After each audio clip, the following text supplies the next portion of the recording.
流感爆发不用慌，记好2个食用药，可以少往医院跑。最近流感来势汹汹，不少朋友都中招了，而且今年还是新毒株 H3N2，很多人都没有抵抗力。一旦感染，不仅容易鼻塞、流涕、发高烧，咳嗽更是一咳就是好几天，反反复复老不好。今天给大家分享2个食用药，你可要记好了。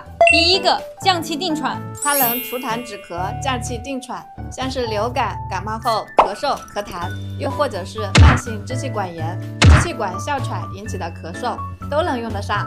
第二个，奥司他韦，在流感症状出现的48小时内使用，能够抑制 H3N2 病毒扩散，1岁以上就可以使用。